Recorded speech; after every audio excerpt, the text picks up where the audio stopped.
HR issues can kill you. One complaint against your company can turn your world upside down. And you spend way too much time dealing with HR when you should be spending your time on making a profit. You should talk to Bambi. With Bambi, get access to your own dedicated US-based HR manager starting at just $99 per month. They get to know you and your business while providing HR expertise and the personal touch you need and want. They're available by phone, email, and real-time chat, so onboarding and terminations run smoothly. Team members reach peak performance, and your business stays compliant with changing HR regulations. And with Bambi's HR Autopilot, you'll automate important HR practices like setting policies, training, and feedback. HR managers can easily cost $80,000 a year, but Bambi starts at $99 per month.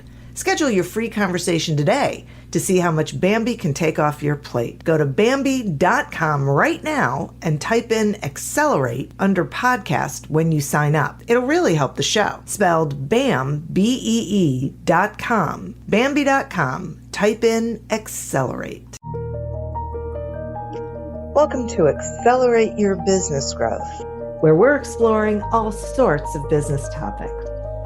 Experts from around the world join me, your host, Diane Helbig, for a conversation where they share their expertise with all of you. Take what you need when you need it.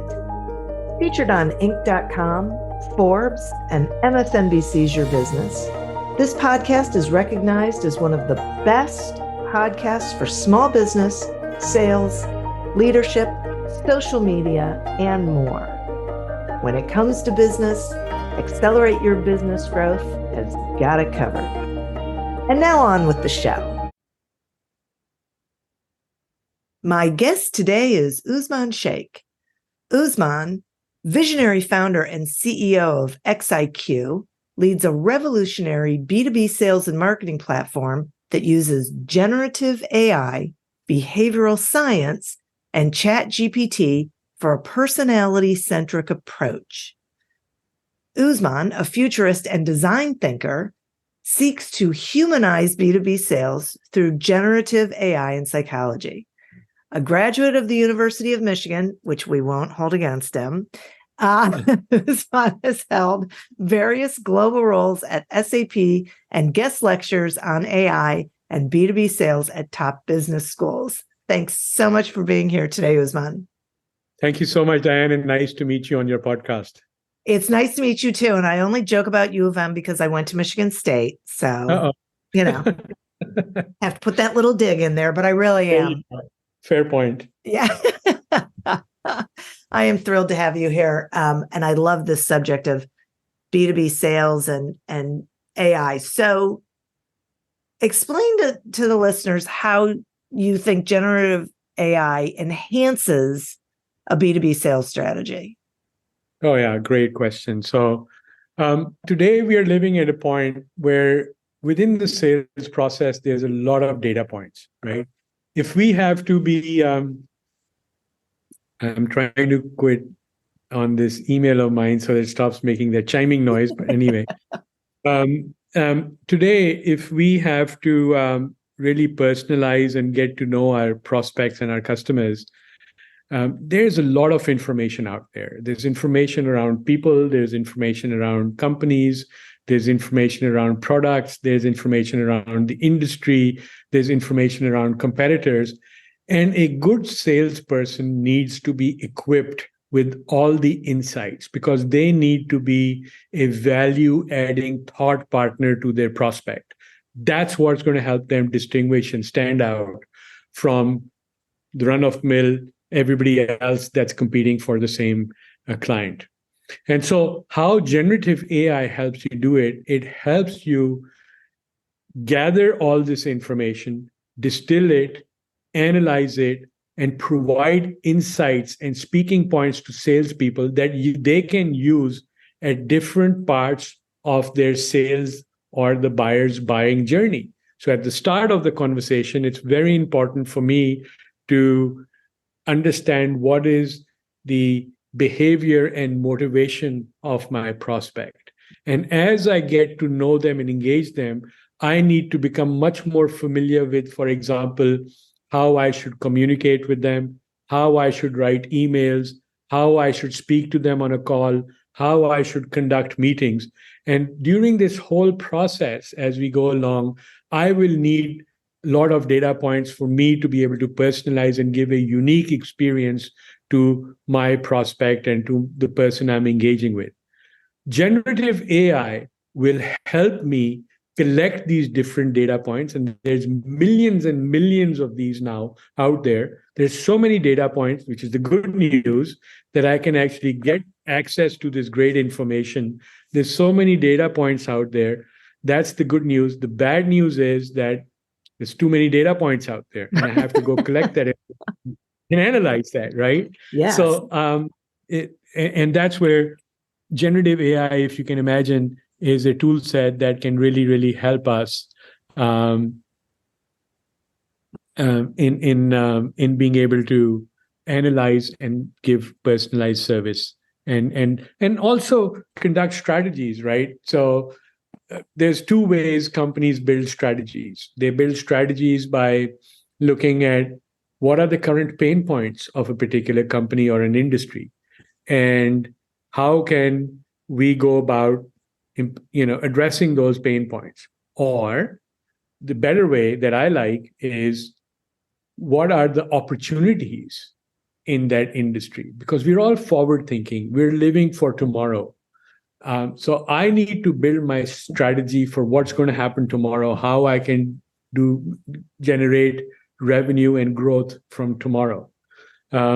And so I need to look at what are the opportunities, and I need to be able to map my solutions to those opportunities. Again, a generative AI can help me collect all these various data points and conduct strength, weakness, opportunity, and threat analysis, which every good salesperson should do. But let's face it, who has the time or the expertise to do it? Right, Diane? Right. Right. So why not use these tools? I love this because I see how that. So one of the things that I believe is salespeople should be using discovery a lot in their process as opposed to persuasion. So this is one of these places where that discovery, you can bring it to you instead of like having to go out and search their website and look for news stories about them. If I'm understanding this right, this is how B2B salespeople can really pull that information toward them. They still have to go through it and figure out where, what things are useful and valuable for them, but it gives them a conversation starter, really, with their prospect, so their prospect feels that connection. Absolutely correct. As a matter of fact, much, much more than a conversation starter. So think about it this way. We use Alexa and Siri all the time, right? Mm-hmm. What is the Alexa and Siri equivalent of the B2B sales cycle? And for us at XIQ, it's Gilroy. So Gilroy is our AI-based sales bot, and Gilroy is tapping into a number of different databases. So XIQ has assembled a very robust, curated database of companies. And within each company, we provide you with news, we provide you with who the executive level staff are, what are they saying in the news, what are they saying on social media. We help you collect financials. If it's public listed companies, there will be annual reports, earning reports. We have videos in there. We have a lot of information on companies. Likewise, we have a lot of information on individuals. And with the case of individuals, we have also created this behavioral science algorithm, which taps into the psychology of how people make buying decisions. You've heard of Myers-Briggs. There's another famous personality assessment methodology called DISC. DISC stands for dominant, influencing, steady, and conscientious. It was invented about 100 years ago and has gone through analyzing billions of people. Usually the way this was administered is people had to take tests. And when they took tests, a week or so later, they would find out, quote unquote, what color is my parachute. And then they would choose a career path or some guidance. Well, fast forward to the age of AI and fast forward to the age of where there's tremendous amount of digital breadcrumbs in the out there on the internet. Sure. And today, AI-based algorithms can do that. So the coming back to what I was saying, the Siri equivalent of B2B sales is Gilroy. I can turn to Gilroy and I can simply ask Gilroy, give me what are the opportunities for a company? Tell me what are conversation starters and icebreakers for Diane. And it will go in and it will find out what your personality is. Are you somebody that likes to get into the weeds, a lot of details, or are you somebody that likes to touch at the high level? It will also find out what could be your personal interest, golf, squash, cooking, traveling, where you may have traveled to. It will bring all those. And not only will it bring all those, it will summarize them. Not only will it summarize them, if I ask it, it will even make it into a talk script for me, right? And so these are the advantages that tools and platforms like XIQ now deliver to salespeople. So if we're still sitting there going to the LinkedIn and trying to gather information on, which is exactly what I want people to know about me, and not get the additional and not be able to tie that back to the company and the industry and the role I do, then I am only scratching the surface. And I'm scratching the surface where at a point in time where there are tools such as XIQ that help you get a lot more detail, and not only a lot more detail, summarize it into a succinct talk script that helps me look intelligent and start an intelligent conversation with you. That's the difference, right? Yeah, right. I love that. So what are some of the considerations that B2B sales professionals should be looking at when they're thinking about adopting generative AI tools? Yeah, that's a great question. So I'll step to the side from this for a second and kind of give a little view on what's happening that's wrong in the sales space. Sure. So we have mislabeled and misunderstood certain solutions that are very pervasive. So for example, CRM. CRM is a pipeline management and a forecasting tool for managers, for leaders, sales leaders. It is not an enabler of the sales cycle. Yet, we have made it synonymous with selling. Like, I have to go to CRM and it will help me sell. No, it will not help me sell. And sellers are disappointed. Yet, this is the most important tool that organizations force their salespeople to live by. Now, granted, I don't want my sales team to be entering stuff into an Excel spreadsheet. I want to have a CRM, and it is a very important tool for me, but it is not a sales enabler. Yeah. It is a management tool, right? So first things first, we need to get the definitions of what these tools are meant to do correct. LinkedIn is a professional social network. It is not a sales enablement tool. Yes, I can find out individuals in there. I can connect. I can ask for introductions and so on. Very, very valuable. I can post stuff, look really good on that tool, build my personal brand, have a lot of connections, convey to my connections that I'm knowledgeable in that particular domain. Very valuable. It is not a sales enablement tool. Sales is driven around understanding your prospects, communicating with prospects, solving the problems of your prospects, understanding what the future holds for your prospect, and then being able to map your solutions.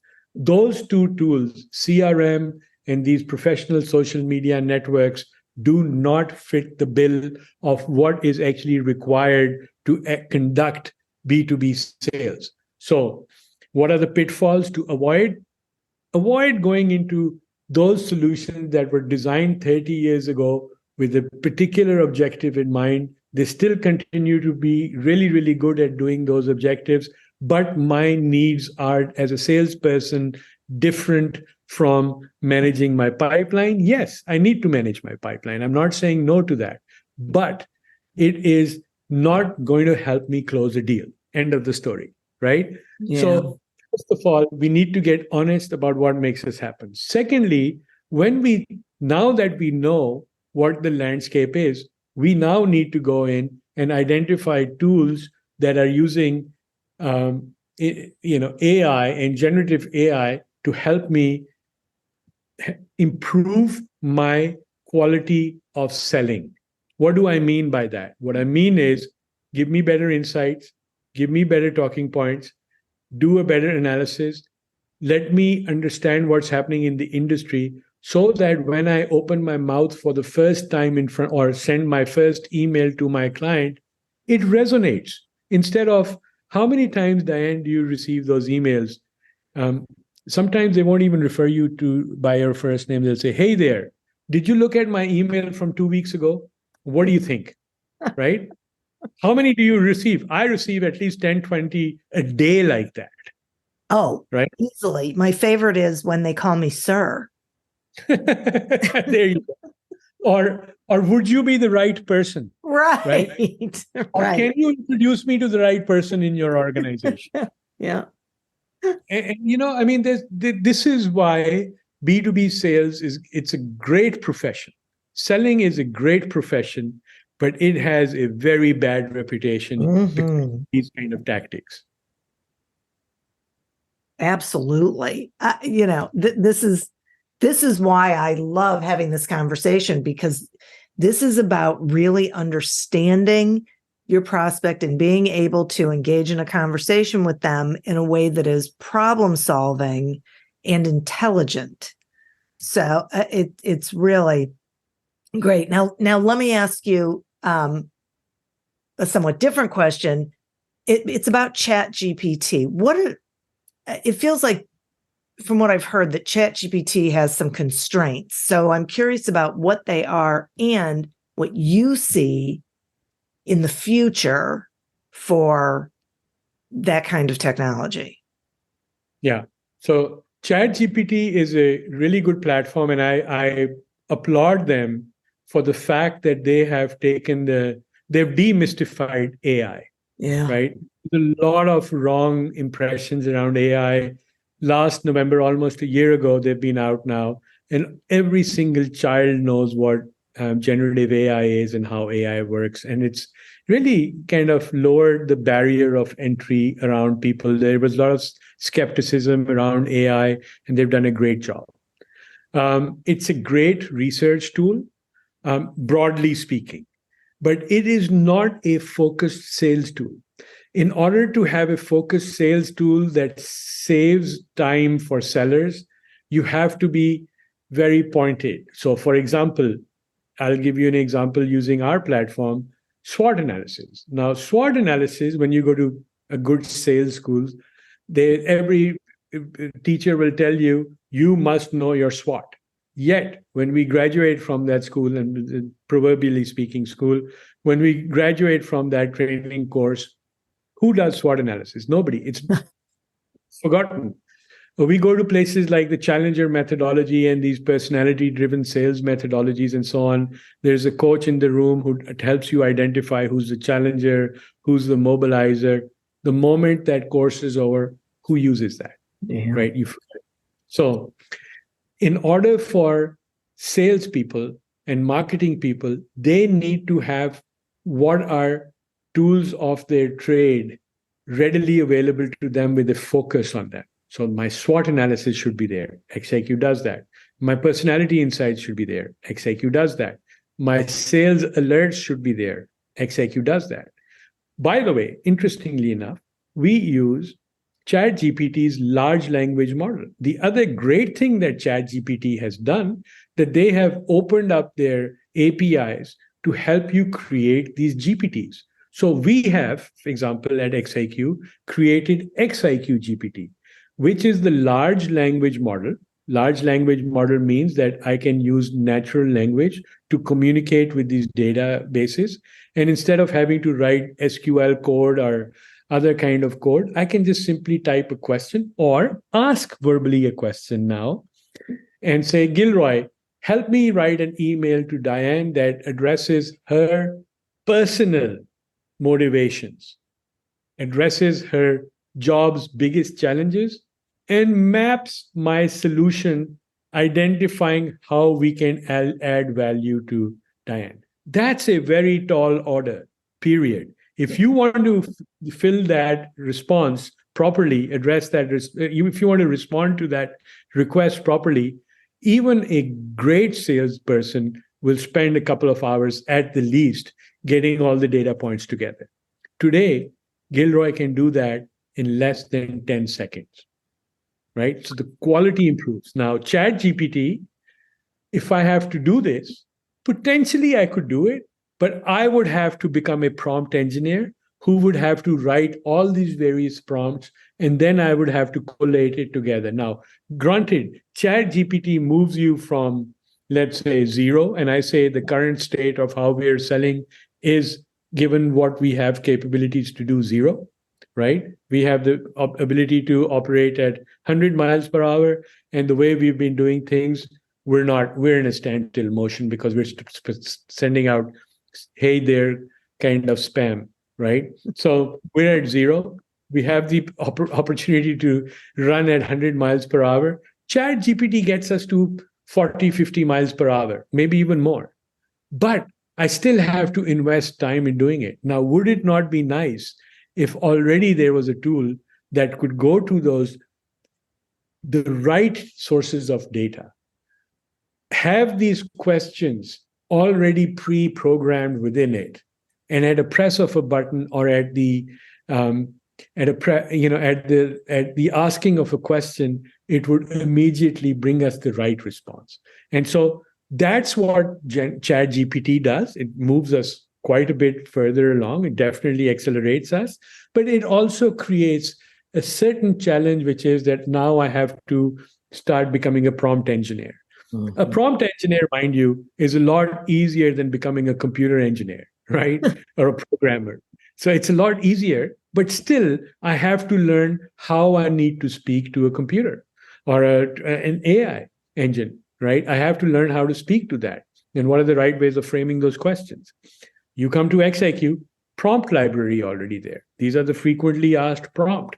Click on this, insert the name of the person you want to write to, and voila, 3 to 5 seconds later, the answer is right there.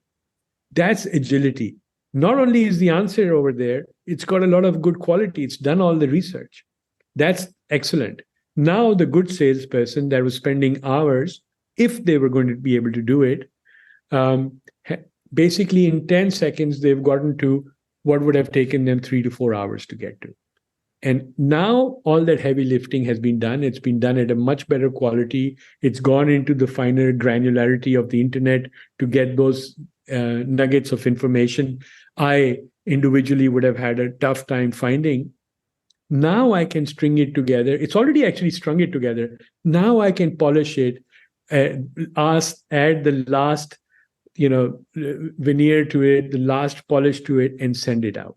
And the quality of what goes out using this new generative AI-based method of selling and researching is a gazillion times better than that hey there email, right?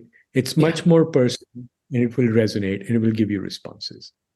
Sorry, long answer to your question. No, it's great. It is so great. And as you were talking, I was wondering, is there, because lately I've been seeing this where companies will say their AI can match your voice, not your voice, but your writing voice or your thinking voice.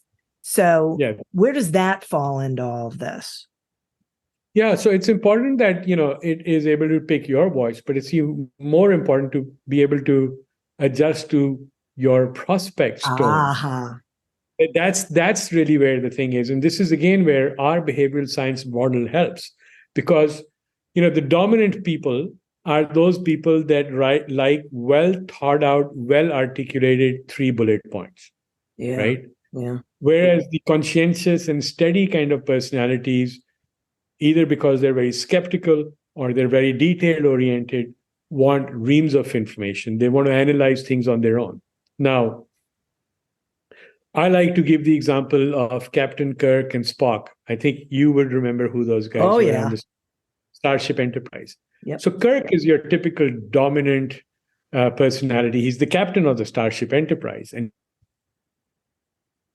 well thought out in microseconds. He does not have time to read through reams of information. Spock, on the other hand, has a very quick mind, but wants to do very qualified analysis so that he can go to the captain and lay down the analysis in those 3 bullet points.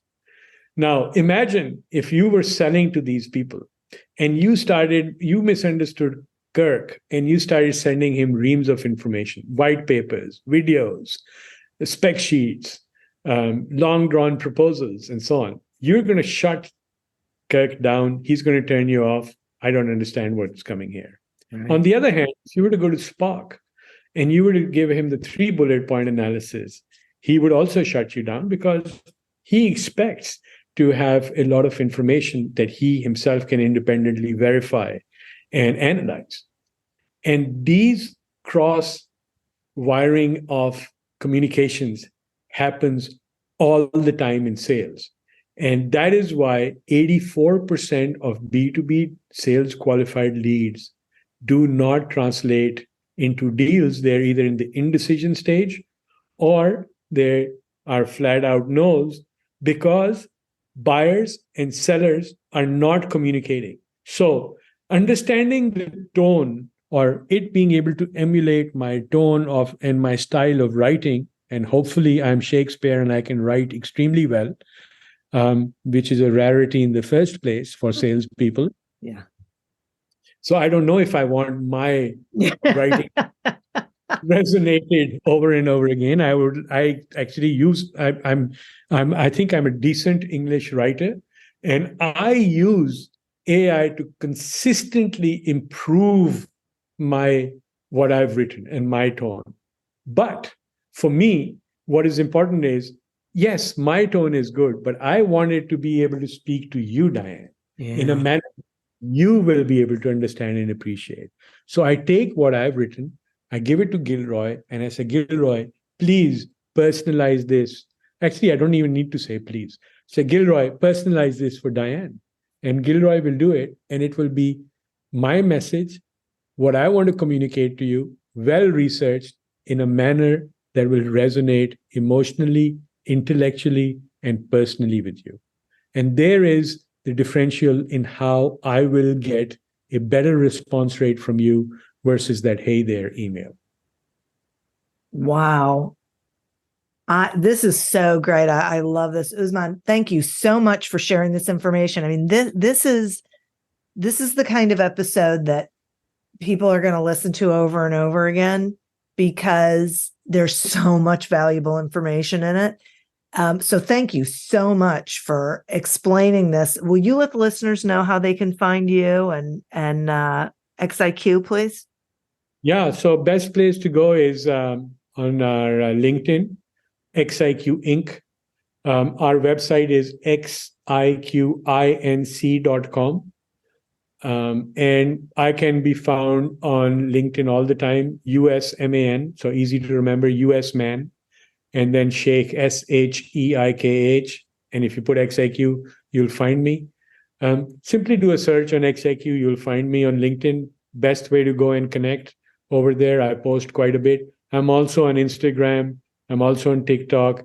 And XIQ has a very vibrant presence on both these places and Reels and Facebook. So we're all over social media. We embrace it because those are the modern day tools of communicating with the next generation of buyers and sellers.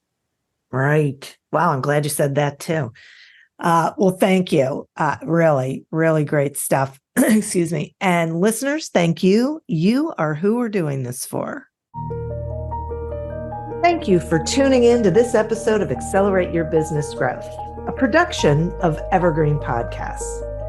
Discover more episodes of this podcast and explore others at evergreenpodcast.com. As always, continue to prosper and be curious. And if you're looking to get your sales strategy headed in the right direction, pick up a copy of Succeed Without Selling on Amazon or wherever books are sold. Until we meet again on another episode of Accelerate Your Business Growth, goodbye and good day. Welcome to Don't Retire, Graduate, the podcast that asks you what you want to be when you grow up so you can graduate into retirement with a purpose and a passion, whether you're 25, 85, or any age in between. Gain actionable financial and mindset tips from your favorite authors, podcasters, and influencers to help you reach that exciting next chapter. Listen now and start building your path to financial freedom and reframing what retirement can mean to you. This is your host, Eric Brotman, reminding you, don't retire, graduate.